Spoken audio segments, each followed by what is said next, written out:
En primer lugar, bueno, agradecerles a todos ustedes la presencia en esta conferencia, agradecer al Ateneo y a Vicente Bosch en particular, pues que haya contado conmigo para que cuente y para que les explique mi punto de vista respecto a un pintor que es sobradamente conocido, que es Joaquín Sorolla, y sobre el que se ha escrito muchísimo, se han publicado muchísimas monografías, se han hecho más de 80 exposiciones, pero todas de carácter monográfico. Cuando la Dirección General de Cultura me planteó en enero del año pasado organizar con los fondos, exclusivamente con los fondos del Museo de Bellas Artes de Valencia, una exposición para inaugurarla 3 meses después, en marzo, y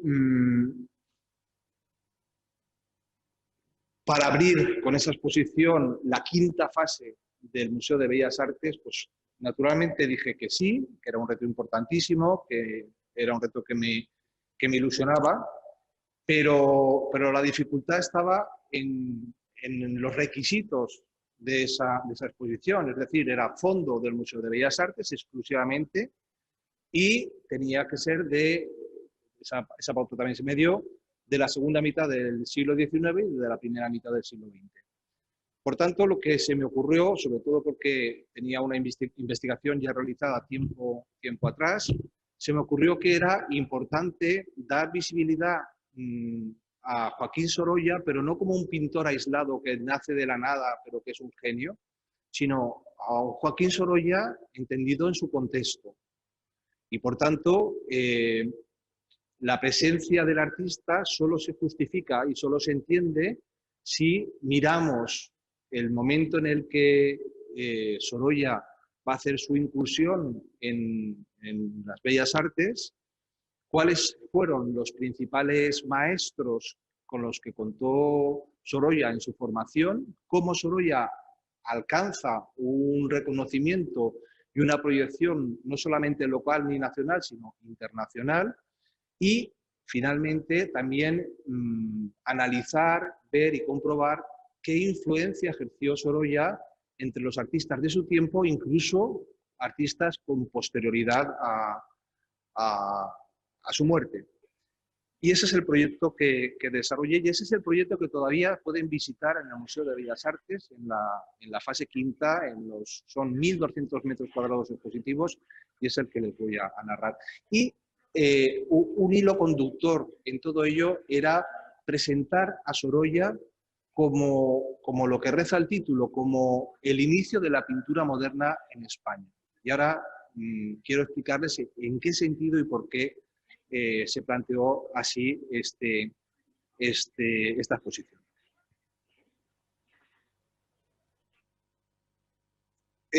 Uno de los signos más claros de la modernidad en la pintura del siglo XIX nace como consecuencia de una tesis defendida por el científico Chevreul en los años 40 del siglo XIX, tesis en la que reconocía que lo único que tiene capacidad de captar el ojo humano son cualidades cromáticas, es decir, que lo único que el ojo ve es color.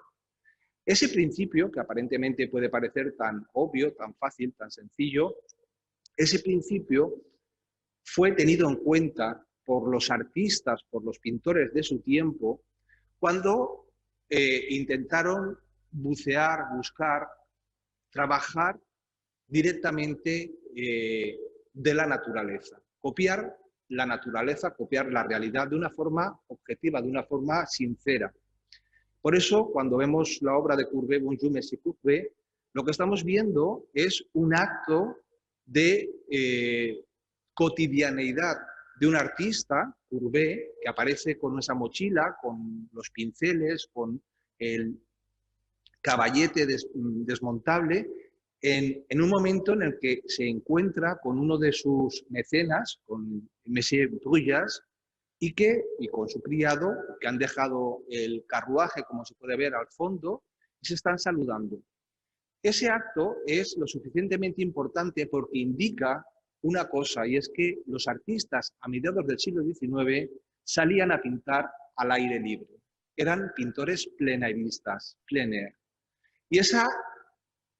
obsesión por hacer un arte objetivo, por hacer un arte realista, por reflejar de una forma sincera la naturaleza, es lo que comienza a observarse a partir precisamente de esa tesis de Gebrel, que decía que lo único que tiene capacidad de ver el ojo es el color. Claro, hay artistas que en el siglo XIX, a diferencia de épocas anteriores, tuvieron que, hoy diríamos, reinventarse. Reinventarse en el sentido siguiente, y es que si querían sobrevivir, ya no contaban con esos grandes mecenas con los que habían contado Leonardo, Rafael, Tiziano y otros grandísimos artistas del pasado, porque ni la Iglesia, ni la monarquía, ni la aristocracia pasaban por sus mejores momentos en el siglo XIX. De manera que la alternativa que tuvieron que observar los artistas fue la de participar en las exposiciones para que de esa forma los clientes, los futuros clientes, pudiesen conocer, observar, reconocer y adquirir las obras. Por ello, los artistas, en Francia fueron los salones, en España fueron las exposiciones nacionales, los artistas, decía, se obsesionaron, como era lógico, por tratar de mostrar sus obras en esos salones, en esas exposiciones oficiales. Y esa forma de exponer no era admitida a todo el mundo porque la academia era muy rigurosa en cuanto a los temas, era muy rigurosa en cuanto a los formatos, era muy rigurosa sobre qué era lo que quería que se exhibiera, sobre qué era lo que quería que se mostrara en esas exposiciones. Por ello, un grupo de artistas franceses que la historiografía artística ha calificado como movimiento impresionista, pero que realmente eran artistas que pintaron al margen de esa consideración académica, un grupo de pintores franceses fueron rechazados del salón oficial, de las exposiciones oficiales, y como alternativa mostraron sus obras en un salón paralelo, en una exposición paralela, que era el Salón de Réfugiés, el Salón de los Rechazados. Eran artistas como Monet, como Toulouse-Lautrec, como Renoir, Delacroix, etc. Y Monet es precisamente el que da nombre a ese movimiento. A partir de esta obra, Impression sur le Levant, Impresión del Sol Naciendo, donde, como pueden ver, presenta un instante, un momento de un amanecer con el río, con el Támesis, con el Sena seguramente, y cómo se proyecta la luz del sol sobre el agua. Y eso está construido en esa intencionalidad de captar el instante, de copiar el momento, de ser objetivos, está construido a base de pinceladas, en francés se dice virgule en coma, pinceladas muy cortas que captan cómo incide la luz sobre el agua, porque el agua además proyecta la reverberación de la luz y es un elemento sobre el que estos artistas que se preocupan de copiar fielmente la naturaleza van a insistir. ¿Qué diferencia hay entre esta obra y la de los otros pintores que ponían en los salones oficiales? Fundamentalmente una cosa, para los académicos, para el resto de los artistas, esta obra estaba inacabada, porque no estaba completamente dibujada, completamente terminada, de acuerdo con los cánones y de acuerdo con los principios académicos.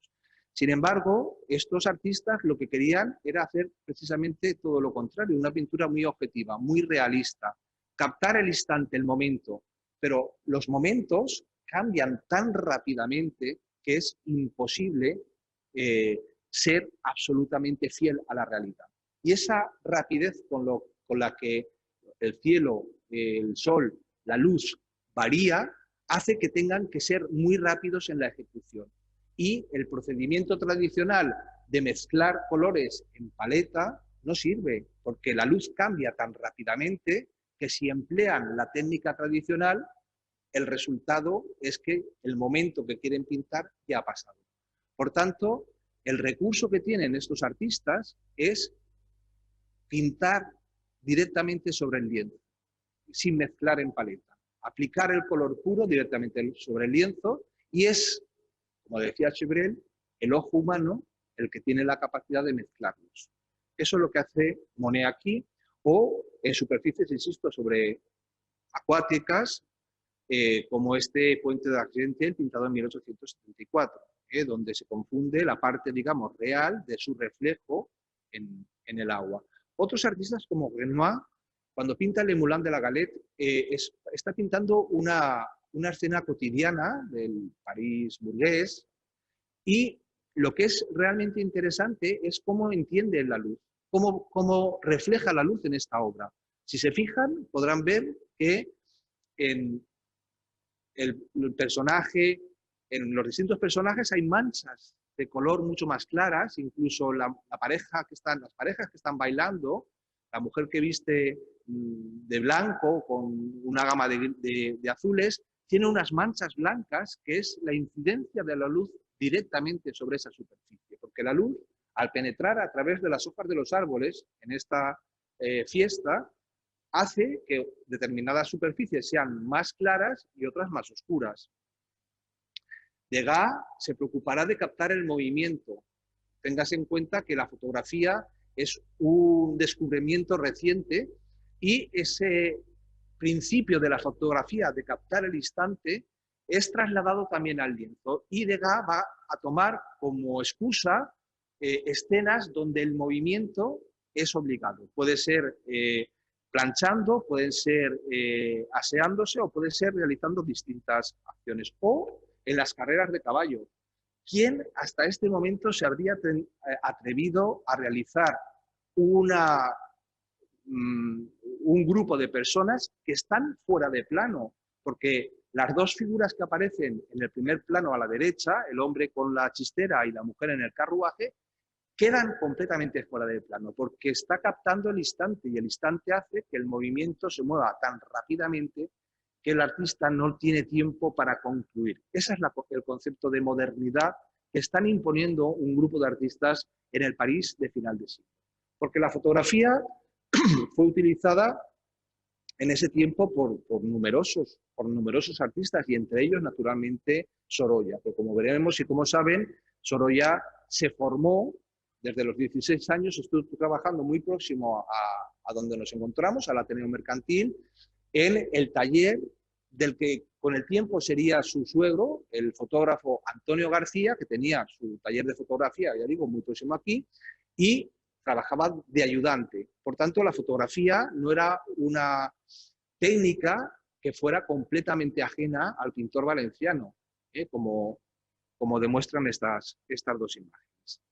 Pero si los artistas querían triunfar, si los artistas querían comercializar su obra, tenían que atender en España las directrices de la academia. Por ello,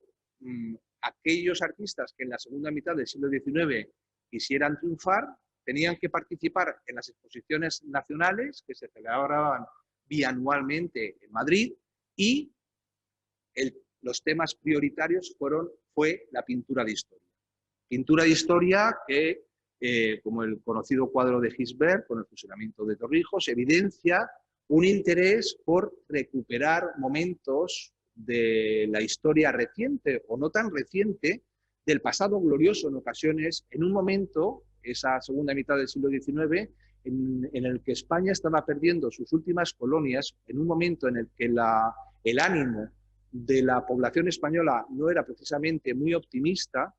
y en este momento la pintura de historia fue una muy buena alternativa a mirar los momentos gloriosos del pasado histórico español.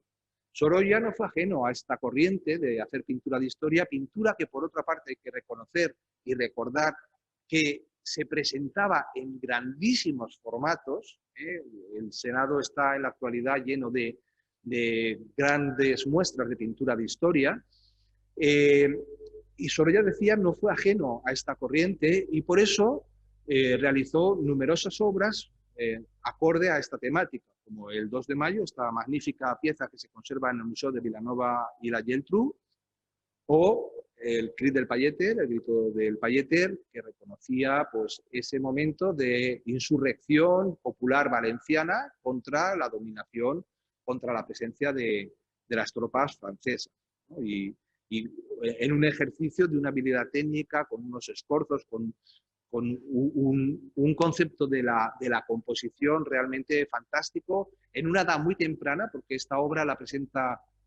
Joaquín Sorolla para poder optar a la pensión de la Diputación de Valencia, que le permita viajar a Italia y ampliar sus conocimientos y contactar con el mundo cultural italiano. Además de la pintura de historia, el otro gran género que avalaba la academia era la pintura llamada de casacón o tablotin, una pintura muy preciosista donde tenía mucho énfasis el detalle, la minuciosidad, como la conocida obra de Fortuny, de Mariano Fortuny, La Vicaría, o una pintura costumbrista en la que Joaquín Agrasot, en este caso, pinta a las dos amigas en una obra que se conserva en el Museo del Prado y que evidencia cómo la naturaleza y cómo los tipos populares comienzan a ostentar un lugar destacado en las bellas artes. En 1985, en la Exposición Nacional de Bellas Artes, Joaquín Sorolla presenta Y aún dicen que el pescado es caro. Una obra por la que obtiene un alto reconocimiento, la medalla de oro, y que ya va situando al artista valenciano en la esfera de los artistas nacionales reconocidos con galardones en las exposiciones nacionales. Claro, aquellos artistas llegaron a exponer por año 5.000, 5.800 artistas. Quiero decir que las exposiciones nacionales de Bellas Artes eran multitudinarias. Por tanto, obtener un galardón, una distinción, era una forma de que la futura clientela pusiera el ojo, se fijara en estos artistas y, consecuentemente, tuvieran la ocasión de comercializar su pintura. En el Salón de París de 1895 vuelve a participar Sorolla con obras de una gran veracidad, con unas obras de un gran impacto cromático, con una captación de la luz excepcional, muy singular, porque Valencia tiene ese carácter que todos hemos oído tantas veces de esa luz especial, que es en la que influye muchísimo la albufera, la proximidad de esa enorme superficie acuática que proyecte, que hace que la reverberación de la luz se proyecte sobre toda la ciudad, y el mar, indudablemente el mar, que Sorolla conoce y trabaja de una forma efectiva. Pero será en 1900, en la Exposición Universal de París de 1900, donde Sorolla despegue del marco de lo local, despegue del espacio y del triunfo que había conseguido en las nacionales, en las exposiciones nacionales, y alcance el reconocimiento internacional. La Exposición de París de 1900, donde se presenta la Torre Eiffel, y donde España tiene un pabellón. Fíjense que las exposiciones internacionales que nacen a mediados del siglo XIX en París y en Londres tienen la intencionalidad de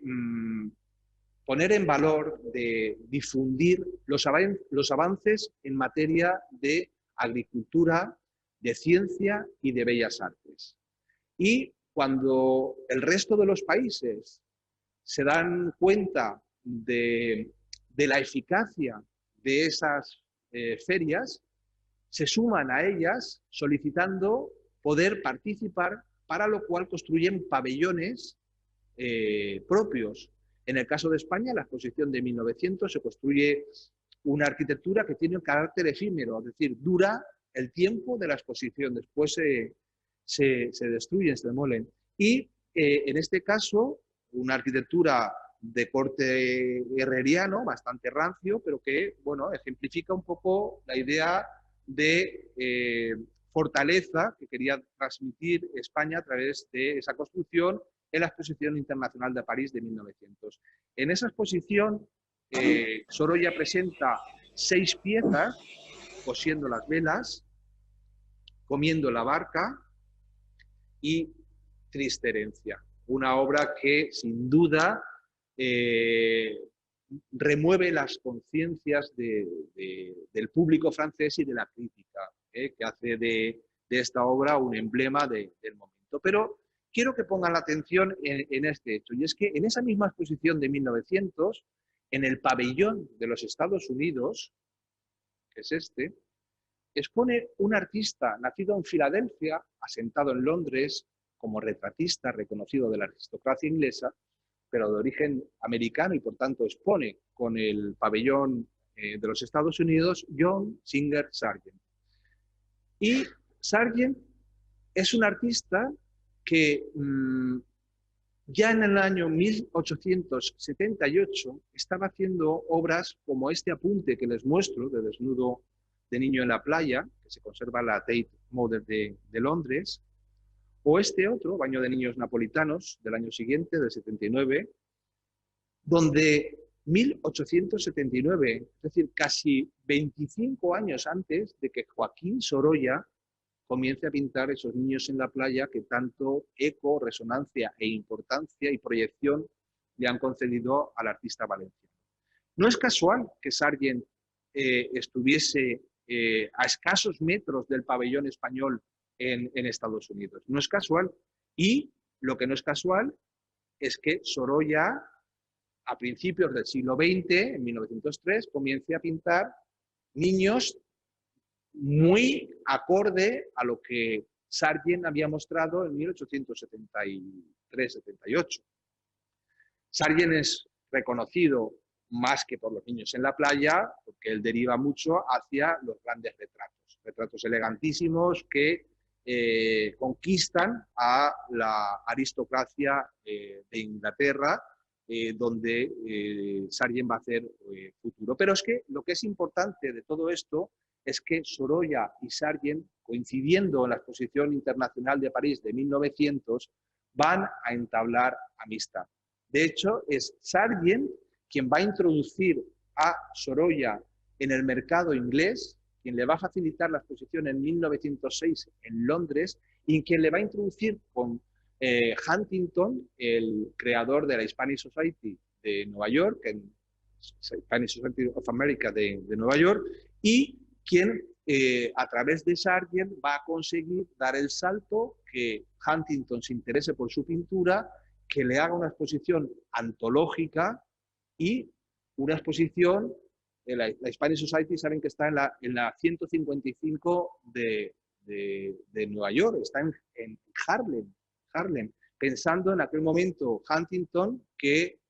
Manhattan iba a evolucionar hacia el norte, iba a prosperar y iba a ensancharse por allá, se equivocó. Pero quiero decir que ya entonces, en 1908, era una zona alejada del centro de la ciudad, y cuando se realiza en ese año la exposición antológica de Sorolla, por ella pasan la ingente cantidad de 160.000 personas. Es decir, es todo un éxito hasta el punto de que es reclamada esa exposición itinerante por otros estados de los Estados Unidos. Claro, todo esto está configurando, es el germen de la exposición el inicio de la pintura moderna en España, Sorolla y su tiempo. Les decía que la intención era no presentar a Sorolla como un pintor aislado, que nace de la nada, sino presentarlo en su contexto. Y ese contexto no es otro que el de que en el momento en el que Sorolla comienza a estudiar, a trabajar, a formarse, en Valencia estaban triunfando artistas de la talla de Ignacio Pinazo o Francisco Domingo Márquez. Un entorno en el que el propio Sorolla va a participar, las obras de Pinazo fantásticas, con ese golpe de frescura, de autenticidad, de sinceridad, o las obras de Emilio Sala, que junto con Antonio Muñoz de Graín son los 4 artistas que en el momento, en los años 80, que es cuando Sorolla empieza a formarse, están triunfando, no solamente en Valencia, sino en España. El retrato de Ana Colín de Perinat, de Emilio Sala, es un magnífico ejemplo de la habilidad de Emilio Sala, comparable a la pintura de Whistler, Arreglo en gris y negro número 1. Y, por supuesto, Antonio Muñoz de Graín, que es el otro gran artista que tiene una forma absolutamente personal de mirar la naturaleza, de observar la realidad que refleja en esos grandiosos y magníficos lienzos como los que les presento, ¿no? O como, con temas más sentimentales, como es la obra esta Amor de Madre, en el que una madre intenta salvar en el último momento de su vida a su bebé, en un momento en el que en Valencia, como siempre, se caracterizaba por esos desbordamientos, inundaciones, etc. Bien, una vez visto, por tanto, quiénes eran los artistas que estaban triunfando en Valencia, había que conocer quiénes fueron los maestros directos de Sorolla, y qué trasladaron a Sorolla. Entre los maestros está Joaquín Agrasó, que es autor de estas dos piezas, que ahora veremos, o está el propio Genaro Palau, el pintor de Torrente, que fíjense en esta obra cómo evidencia el conocimiento de la luz, exactamente igual que hemos visto en los pintores franceses. Cuando Renoir pinta el Moulin de la Galette y refleja la luz y cambia la luz, es exactamente lo mismo que estamos viendo en esta obra de Genaro Palau, donde el suelo tiene una luz blanca, que es el efecto directo de la proyección de la luz sobre esa superficie, o sobre estos setos, esas luces amarillas, ese color amarillo que imprime, y es un signo absolutamente de modernidad. Este tipo de pintura no se podía haber hecho en la primera mitad del siglo XIX. Lo mismo pasa con esta obra de Joaquín Agrasó, ¿no? Este paisaje melancólico, pero que evidencia cómo todo la luz está muy presente en la proyección a través de las hojas de los árboles y cómo cambia completamente la naturaleza, cómo cambia este suelo en su concepción. O otra forma de interpretar la naturaleza es esta representación de la Sierra del Negrete de Gonzalo Salvasimbor, donde él prescinde del impacto del momento y él pinta hoja por hoja de cada uno de los árboles, de cada una de las ramas, de cada uno de los setos que aparecen en la naturaleza. Por cierto, que se puede perfectamente, vuelvo a ella, se puede perfectamente estudiar la meteorología de la época analizando las obras de Gonzalo Salvasimbor, porque el tratamiento que hace de los cúmulos, estratocúmulos, de las nubes, de las distintas tipologías de nubes, es tan científico, es tan minucioso, que permite conocer cómo se encontraba la meteorología en estas zonas en el pasado. Pero además, artistas de la talla de José Benlliure se atreven a elevar a la categoría de objeto artístico, a la categoría de obra de arte, a personas de la huerta, de la calle, y les dan el tratamiento, la dignidad de los grandes retratos, de los grandes retratistas del pasado. Esa forma de analizar el retrato de estos tres hombres modifica sustancialmente la consideración que del retrato se había hecho hasta este momento. Y es un avance más, es un paso más en esa modernidad, en esa captación de la naturaleza. O las imágenes absolutamente demoledoras que hace el pintor Antonio Fillol cuando pinta la gloria del pueblo, el regreso del hijo pródigo, recibido por sus padres, viene en una calesa con un chofer, es recibido por sus padres, por sus amigos más, sus familiares más inmediatos, por las autoridades, por el alcalde. Fíjense el blanco de la gorra que ha dejado en esa tez tan morena, la banda de música, el juez, el médico, es decir, pero esa concepción del espacio donde el espectador forma parte de la escena, porque es una concepción cóncava del espacio con personajes que aparecen cortados de espaldas al espectador, dando un grado de naturalidad, de objetividad, de verdad en la representación de este tema. O todavía más impactante esta obra de 1904, en la que representa después de la refriega, después de una de las manifestaciones, de las revueltas que se produjeron en distintas ciudades españolas, y fíjense la luz, de nuevo, el blanco del agua, de cómo incide y el espacio, cómo concibe el espacio Antonio Fillol, dejando al margen casi por completo lo que es lo más importante de la escena para representar el vacío, el silencio, y esa proyección con ese punto de fuga que cambiaría completamente si no hubiese equilibrado con los árboles que vemos, esas ejes verticales que dan equilibrio al conjunto de la composición. Es decir, estamos ante un grupo de maestros de primera fila que son los que van a dar instrucciones, los que van a formar a Joaquín Sorolla. Por eso no es extraño que el resultado sea el que fue, porque todo lo que antecedió a Sorolla tenía una base lo suficientemente sólida como para que el resultado fuese brillante. O Cecilio Pla, cuando pinta a su mujer, a Valentina Navarro, en las proximidades de la playa,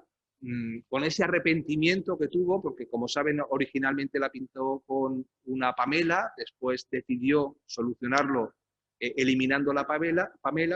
y el tiempo ha hecho que ese arrepentimiento saliese de nuevo. La historia del cuadro hace que no se haya querido corregir, se podría perfectamente haber simulado, hoy en día hay técnicas suficientes, respetando absolutamente el óleo, se podía haber corregido ese arrepentimiento y no tendríamos, pero dejaría de formar parte de la historia del cuadro y es un testimonio. Pero frente a ese retrato, que es magnífico, lo realmente moderno es esta concepción de los personajes que aparecen en la playa, en el cual no sabemos cuántos personajes, qué sexo tienen, qué edades tienen. Es esa concepción, ese concepto de la muchedumbre, del pueblo, de las personas, lo que da un carácter de modernidad a la pintura de Cecilio Pla, este artista al que el Museo del Prado ahora por fin ha dedicado una sala. Este es un autorretrato de Cecilio Pla que se conserva en el Prado. Y con todos esos antecedentes llegamos a Joaquín Sorolla. Y hemos querido presentar a Sorolla de la mano de la pintura de la que el Museo de Bellas Artes posee menos tipos, menor número de cuadros, que son las marinas. Pero le hemos querido dar la vuelta y hemos presentado la obra de Sorolla a partir de las cinco únicas obras que representan el tema del mar directamente, una mucho más acabada, más a los Lorraine, o a ese tipo de pintura que es absolutamente impresionista, esa mancha, esa forma de aplicar el color directamente sobre el lienzo, el óleo puro se aplica directamente sobre el lienzo y es el ojo el que mezcla los colores, porque es el instante lo que quiere captar Joaquín Sorolla. Y en eso coincide con esa corriente francesa que se ha mostrado paralela a lo que admite la academia, a la pintura de historia, se ha mostrado paralela a el cuadro de género. Ese tipo de impronta es lo que va a caracterizar buena parte de la pintura de Joaquín Sorolla en los primeros años del siglo XX. Una pintura, fíjense cómo apenas hay dibujo, todo es color, construye la pintura a base de color, a base de manchas de color, o esta fantástica, donde todo este conjunto de personas somos capaces de interpretarlo, pero somos incapaces de reconocer cuántas personas hay, qué sexo tienen, qué edades tienen. Y esa es la grandiosidad, esa es la grandeza de Sorolla, el saber captar ese movimiento, esa muchedumbre, ese número de personas indefinido. Frente, y fíjense también cómo la barca, con esas sombras, con esas luces, con esa proyección, consigue una frescura y una modernidad extraordinaria. Pero claro, la obra de Sorolla tiene un precedente, tiene una base académica, tiene una formación previa y como tal tuvo que pasar por la realización de desnudos. Había un modelo que figuraba y que ha sido representado por los artistas de su tiempo, porque era el modelo que estaba contratado por la academia para que trabajase allí. El desnudo, los bodegones, las naturalezas muertas, donde aquí vemos el cuadro dentro del cuadro, el marco que aparece en la parte inferior está pintado, o la odalisca, el tema de Oriente, que está absolutamente de moda en la segunda mitad del siglo XIX, porque Oriente es una fantasía, Oriente es una forma de huir del presente, un presente no grato, un presente en el que lo refleja muy bien el pensamiento de la generación del 98, un presente que es poco halagüeño. La mirada de Oriente permite crear fantasías y crear otras realidades muchas veces desconocidas. Oriente está absolutamente de moda, pero también Sorolla es un pintor que refleja a su entorno más próximo, en este caso a sus suegros, Antonio García y a su mujer Clotilde, el fotógrafo, de los que se conservan muchas fotografías. Claro, esta es una celebración en Navidad, que recientemente, por cierto, se ha coloreado esta imagen, y en el que aparece Antonio García y en primer plano Sorolla a la izquierda, aquí está Clotilde. Y su mujer, Clotilde, en esta obra en la que está observando a la Venus de Milo. Fíjense, he intentado localizar fotografías de los retratados para que observen, para que puedan comprobar el grado de veracidad, de verosimilitud, la capacidad que tenía Sorolla de pintar la naturaleza, lo hemos visto, pero también de pintar los retratos, las facciones, los rasgos fisionómicos de los personajes, el carácter, o este retrato de su hija María convaleciente, María enferma, que también está trabajado con una técnica de pintura, de aplicar el óleo muy rápido sobre el lienzo. Y es que el retrato fue, en tiempos de Sorolla, uno de los géneros más demandado por la clientela. Desde los retratos de formato más pequeño, más reducido, a todo un conjunto de retratos, como este fantástico en el que representa al general polaco Stanislao Granzow, al lado de su mujer, Pilar Cerdá, y de su hijo Casimiro. Casimiro fue duque de Parcén y es un díptico que data del año 1905, que hasta los años 40 estuvo separado y que afortunadamente en 2011 se consiguió reunir de nuevo las dos obras y se montó gracias a una fotografía antigua, con un marco similar al original. Desde mi punto de vista, los marcos no pueden oscurecer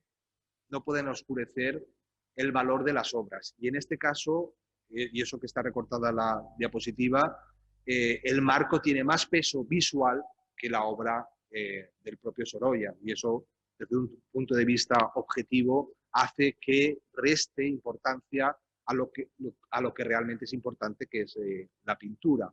Fíjense cómo cambia cuando observamos esas mismas imágenes sin el brillo, sin el peso visual,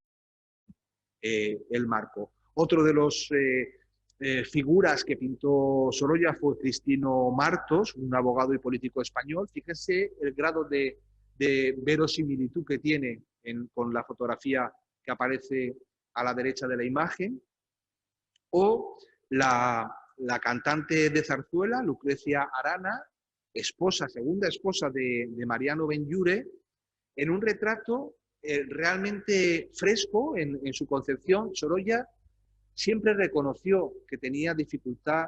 para pintar las manos. Decía el padre de Picasso que la mano de un artista se ve en las manos, porque las manos y los ojos son la parte más compleja y que exige mayor pericia por parte de los artistas. Sorolla, siempre que podía, buscaba una postura en sus retratados que no le obligasen a ejercitarse en en el trazo de las mismas. O este fantástico retrato del marchante José Artal, el conde Artal, que fue el marchante español que comercializó la obra de los pintores españoles, sobre todo y fundamentalmente en Argentina, en una obra en la que casi traslada del eje central de la obra la figura del retratado de José Artal, como dice, pintado en Madrid en 1900, a la MIC Artal Sorolla. O el retrato de Amalio Gimeno, médico, científico y político, con esa incidencia de la luz. Fíjense en la frente o en el pelo o en el hombro derecho, como no le importa introducir una mancha de blanco para dar un alto grado de naturalidad. O este fantástico retrato de José Luis Benlliure, hijo de Mariano Benlliure y de Lucrecia Arana, que fue arquitecto y que tuvo que exiliarse a México después de la Guerra Civil Española. Un retrato de una modernidad que Sorolla dedica a su madre, a Lucrecia Arana, Sorolla, firmado por Sorolla, de una modernidad, de una juventud, de una frescura en la concepción del retrato realmente destacable. Porque la pintura de Sorolla, contrariamente a la de otros artistas españoles que ahora veremos, transmitía optimismo, transmitía alegría. Y ese sentido, esa interpretación, esa copia que hace de la luz, queda como resultado una pintura realmente atractiva. No prescinde de hacer esos cuadros de tablotán o de casacones, ¿no? que hemos visto en la pintura de Mariano Fortuny. Es una gran pintura, esta perteneció a la colección de Pere María Orsibós, que está ahora forma parte de la donación que hizo al Museo de Bellas Artes. O esa visión del paisaje, de la naturaleza con trazos muy libres, muy largos, sin dibujar. Es que el color es lo que sirve para construir. Y esa frescura, ese tratamiento que hace de su mirada hacia la naturaleza, hacia las montañas, tanto en verano como en invierno, es un artista equiparable a los grandes maestros franceses del movimiento impresionista francés.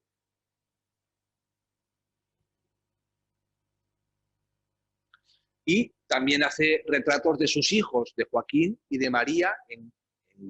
la grupa, que es un tema muy recurrente y muy demandado en la época, por otra parte. Y muestra, no se observa tan bien como al ojo del natural, en la obra vista directamente en el museo, esos trazos, esos puntos de luz, esa forma de dar naturalismo, de copiar la naturaleza, de analizar la luz y su proyección sobre las personas o sobre los animales. Y también Sorolla realizó, por encargo del escritor Vicente Blasco Ibáñez, la cabecera para el diario que dirigía, El Pueblo. Y esta fue la obra que presentó. Desgraciadamente, lo que quedó de la obra original, trasladado al soporte papel, al propio diario El Pueblo, pues pierde muchos de los detalles y de la frescura y el valor que tiene Sorolla a la hora de interpretar pues, la figura de la República. Pero, decía, Sorolla traslada y transmite con su pintura un mensaje positivo.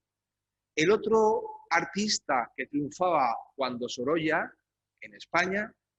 fue Ignacio Zuloaga. Ignacio Zuloaga representa la otra mirada, representa el reflejo del pensamiento de la generación del 98. Es una mirada mucho más triste, más lúgubre, más apagada, más crítica.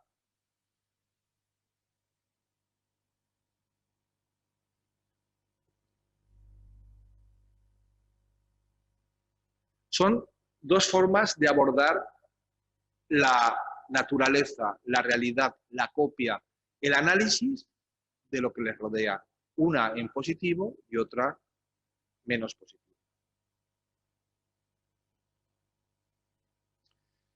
Sorolla, finalmente, no muere en 1926, sino que deja una estela de seguidores, que no discípulos, de seguidores, que al hilo del éxito de su pintura se suben a ese carro para tratar de rentabilizar sobre todo los temas vinculados con el mar y con la playa. Es el caso de Tomás Murillo Rams, que como podrán ver no llega,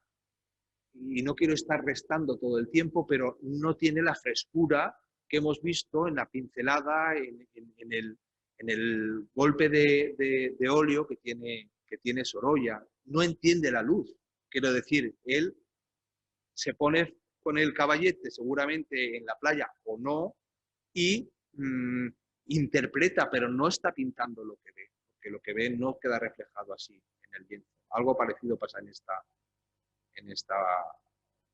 pintura de la barca y de la playa. Hay sombras, hay luces, pero no tiene ese grado de efectividad, ¿no?, que transmite la pintura de Sorolla. O más posterior, en los años 40, Enrique Navas se sube también a la pintura de marinas o la interpretación del mar a través de escenas como esta o como esta, que no terminan de concluir. José Navarro Llorens, con estas escenas de gitanos en los puentes, o Manuel Benedito, que es posiblemente el único al que Sorolla reconoció como discípulo, y donde hay trabajo, hay técnica, pero no alcanza la rotundidad de la obra de Sorolla. O Ricardo Verde, que es un artista que de alguna forma va a dejar constancia del campo valenciano, el campo como signo identitario, pero es una visión bastante romántica, en el sentido idealizado. ¿Por qué? Porque no muestra el esfuerzo, la dureza del trabajo en el campo, sino que es todo como muy suave, ¿no? Es un poco como las espigadoras de Millet, ¿no? Esa concepción de mirar el trabajo en el campo como algo idílico, más que desde un punto objetivo y real la dureza de ese ejercicio profesional. Pero es un retratista de la identidad valenciana a través de los paisajes valencianos, de la huerta o del mercado. De la misma forma que Fillol refleja la Albufera, es decir, los paisajes valencianos, el paisaje valenciano queda reflejado en la órbita de los seguidores de Sorolla. No solamente el mar, sino otros espacios como es la huerta, como son los naranjos, como es la Albufera, etc. O en el caso de Francisco Pons Arnau, que es el yerno de Sorolla, que se casa con su hija María, toma bastante fielmente la técnica de su suegro en obras que están bien resueltas, con especiales dificultades técnicas, como es pintar todo este vidrio, o esta muchacha a la sombra de los árboles, o esta importante pintura de la valenciana con las naranjas, y está muy compuesto, es decir, no está captando un instante, es una obra que evidentemente es artificial, pero está bien resuelto desde un punto de vista técnico. Fíjense cómo utiliza un recurso que es propio de la pintura de la primera mitad del siglo XIX, que es redondear, perfilar la cabeza para destacar, para darle importancia al personaje retratado. Y si además de estos artistas que hemos visto eran los que habían recibido una influencia más directa de Sorolla, una generación posterior, los post-sorollistas, vieron o siguieron viendo en Sorolla un referente de la pintura valenciana. Concretamente, José Benlliure Ortiz, al que ponemos rostro en este autorretrato, es el autor de estas dos obras donde se muestra cómo la huella que Sorolla había dejado, había calado hasta los años 40 y 50 del siglo XX. Algo que no termina de cerrar la obra de Alfredo Clarós García, en este retrato, que es más tosco en su concepción, en la forma de ver el mar, de leer la luz, o en estas dos obras que vamos a ver, de José Benlliure, está en la Academia de España en Roma, en el Gianicolo, con esas monjas paseando a un grupo de estudiantes en una concepción muy geometrizante, muy próxima al pensamiento cubista, pero o la salida de misa en una escena en la que la tradición religiosa se mezcla con las costumbres. No sabemos hasta qué punto estamos ante una pintura religiosa o un cuadro de costumbres. Están celebrando un bautizo cuando dos hombres están aprovechando la ocasión para ver a las jóvenes que salen del oficio religioso. Claro, la deriva de la influencia de Sorolla se transforma, en el caso de esta obra de José Pinazo Martínez, casi en un cromo. Es decir, nada tiene que ver con los tipos populares que hemos visto anteriormente de la mano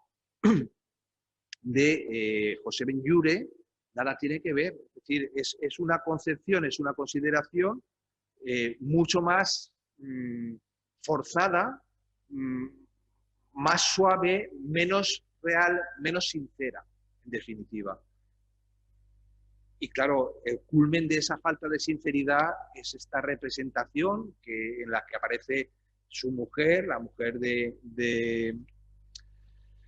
José Pinazo, que es esta que aparece aquí, su hija, sus amigos, donde hay un bodegón, donde hay una naturaleza muerta, donde hay un estudio muy pormenorizado de los detalles de los trajes de valencianas, pero que el resultado final es un poco coherente. Sin embargo, la parte más interesante de Pinazo serán las naturalezas muertas, los bodegones, los que aportarán algo más en el devenir de la pintura valenciana ya a mediados del siglo XX. Pero, en definitiva, la obra de Sorolla no tuvo la suerte de gozar con una estela de magníficos artistas que ensombrecieran al maestro, sino que derivó hacia soluciones muchas veces muy fáciles, muy comerciales, que entraban dentro de otros parámetros distintos a los que habían preocupado a Joaquín Sorolla. Y para concluir, un repaso por cómo la preocupación por las mujeres fue una constante entre los artistas valencianos de este tiempo, entre los artistas valencianos que hemos visto. La propia hija de Sorolla, María Sorolla, pinta esta chula. La figura de las chulas se va a consolidar en la segunda mitad del siglo XIX. La chula es la actualización de la maja y de la manola. La maja en la segunda mitad del siglo XVIII, la manola en la primera mitad del siglo XIX. ¿Quiénes son? Son la maja, aquella mujer que era partidaria de los valores nacionales de lo español frente a la corriente afrancesada, hacia la corriente y las modas francesas. La maja defendía el traje de volantes, defendía los gestos, las formas propiamente españolas. La manola es una deriva de esa mujer fuerte, con carácter, que sabe dónde pisa, que sabe cuál es su terreno, y en la segunda mitad del siglo XIX esa maja y esa manola se transforman en la chula. La chula es esta mujer que tiene y que la reconocemos por conforme está reflejada en la obra de María Sorolla, que era la anterior, o en estas dos obras de Manuel Benedito. Fíjense qué carácter tiene la mujer de la derecha. Está perfectamente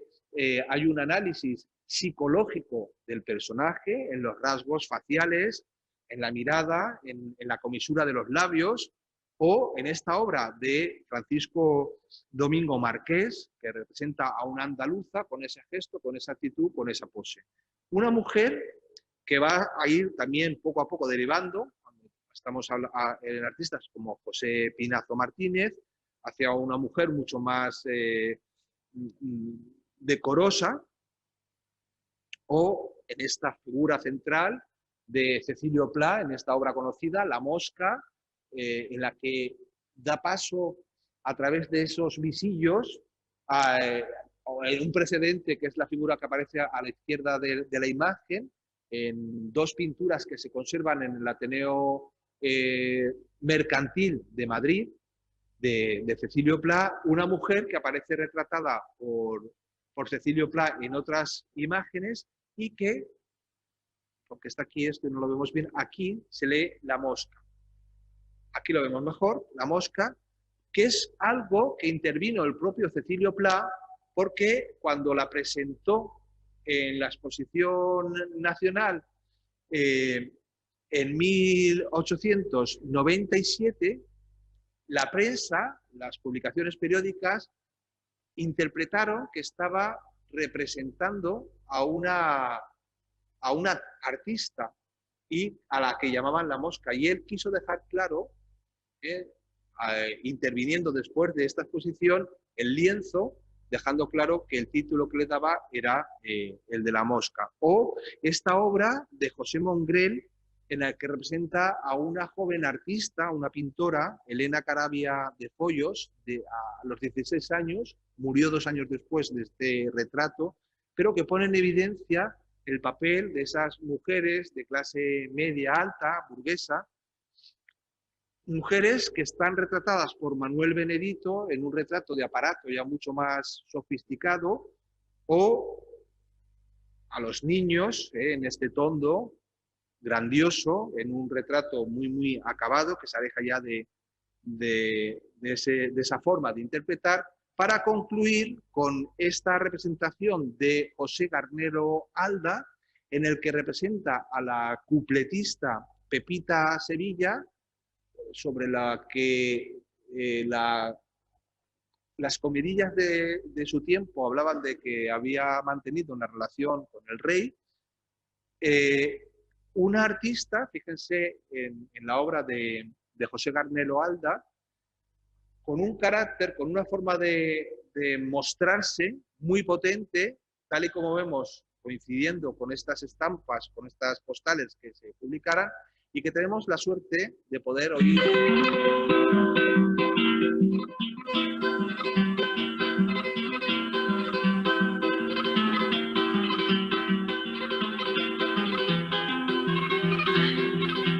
Canta Pepita Sevilla, fandangos, a la guitarra, Manolo Bulerías.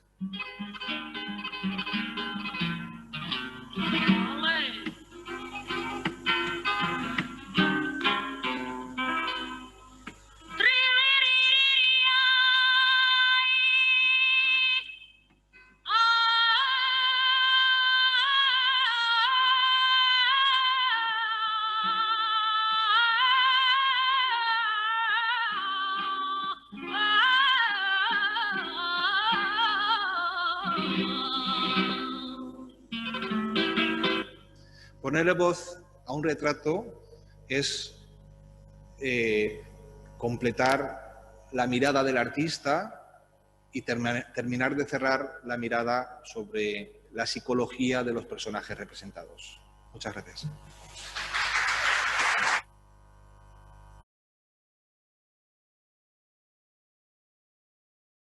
Esto ha sido todo, espero que haya sido de vuestro interés. No olvidéis darle a me gusta y compartir el vídeo, suscribiros al canal si aún no lo habéis hecho y activar la campanita para que os lleguen todas las notificaciones. También podéis contribuir al sostenimiento del canal mediante donaciones vía Bizum al número que podéis ver en pantalla. Podéis encontrarnos en distintas redes sociales como dejamos indicadas. Un saludo y hasta pronto.